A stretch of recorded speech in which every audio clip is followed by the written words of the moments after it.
Apple has never done this before. They're sending hundreds of millions of notifications warning of cyber attacks, all because a set of advanced iOS exploits that were previously only being used by government hackers are now available to anyone for free.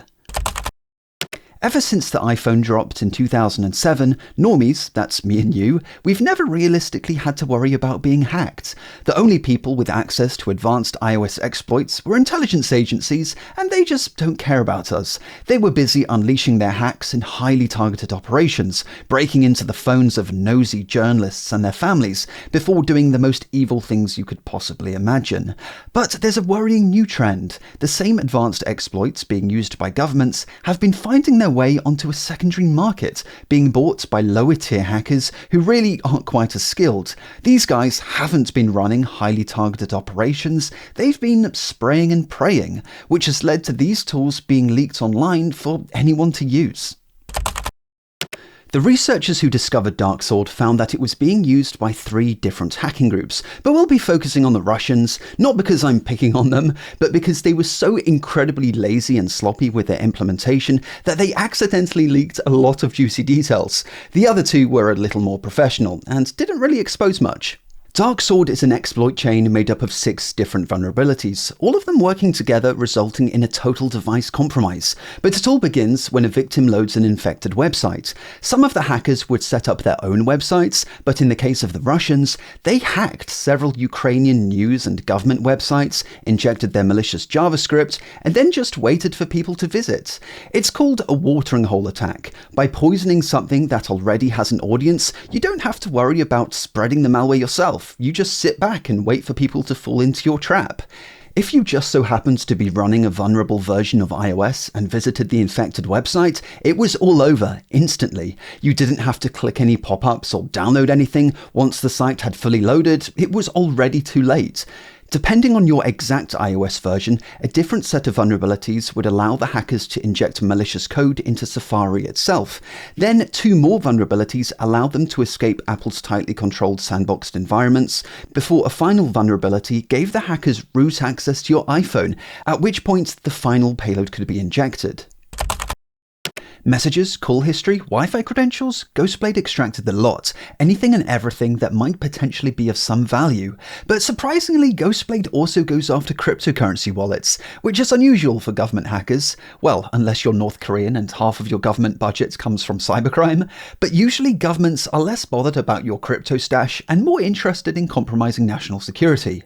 So researchers think that these guys are a private group of hackers for hire who work for the Russian government, but also do cybercrime on the side, the hacker equivalent of working on your side hustle in the office on company time.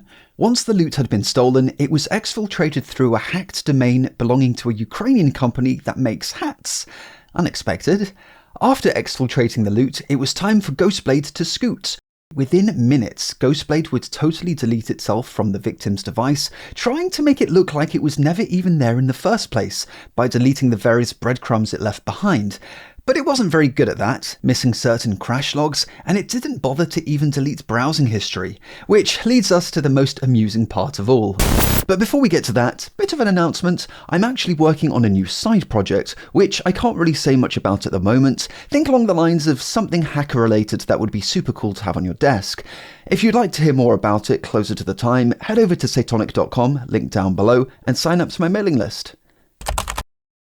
Researchers at Lookout were in the midst of investigating a totally different iOS hacking campaign, which Google published an investigation on earlier this month. In this campaign, certain Russian hackers that we've become very familiar with were hosting their malware on a particular domain.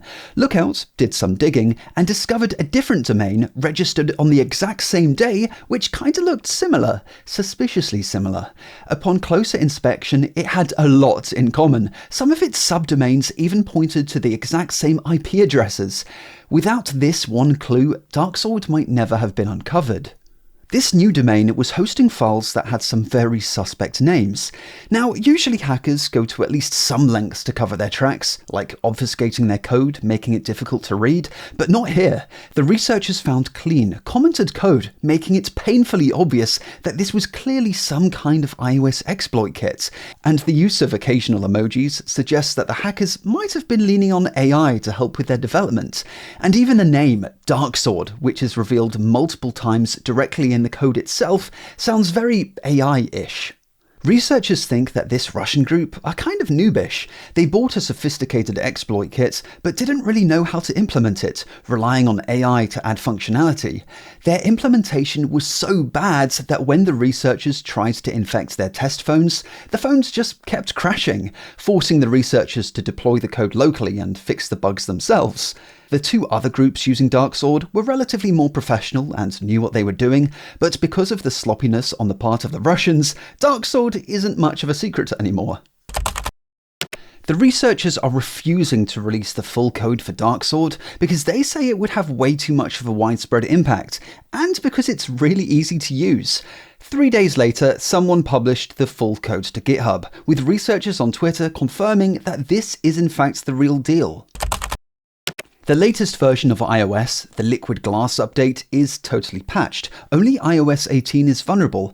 That's the one just before iOS 26. If you're wondering why 26 comes after 18, it's not that Apple can't count. They recently changed their naming scheme to match the year of release.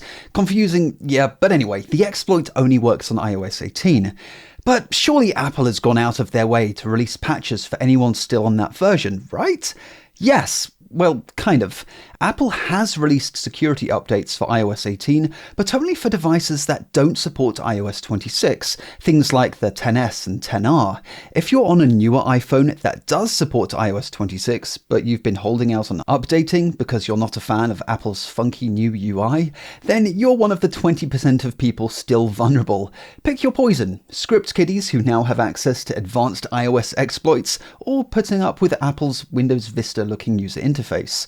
And by the way, that figure of 20% of people still being on iOS 18 comes from Apple themselves. And this only counts iPhones introduced in the last 4 years, phones which do definitely support iOS 26, so aren't eligible for that iOS 18 security update. Granted though, these numbers are a month out of date, so the true number is likely lower, but probably not by much. It's not like iOS 26 was just released. It came out last June, and the researchers think that hundreds of millions of iPhones remain vulnerable. The only alternative to updating is to enable lockdown mode, which will stop Darksword even if you're on a vulnerable iOS. But if you do that, be prepared for apps to break, websites to stop loading properly, and fonts not to render. In the last couple of days, Apple has begun spamming out millions of notifications warning people that the version of iOS they're on is under active exploitation. And whilst we're all familiar with the typical update notification, as far as I'm aware, this is the first time Apple has sent out this kind of urgent security warning, and it's easy to see why. Now every scripts kiddie has access to exploits which just a few months ago would have cost hundreds of thousands of dollars. Quick reminder to sign up to my mailing list, link down below. YouTube's notifications are a bit sketchy, so this makes sure you'll actually hear about my new project when it goes live. If you found this video useful, do make sure to drop a like, and as always, thanks for watching, and I'll see you in the next video. Have a good one.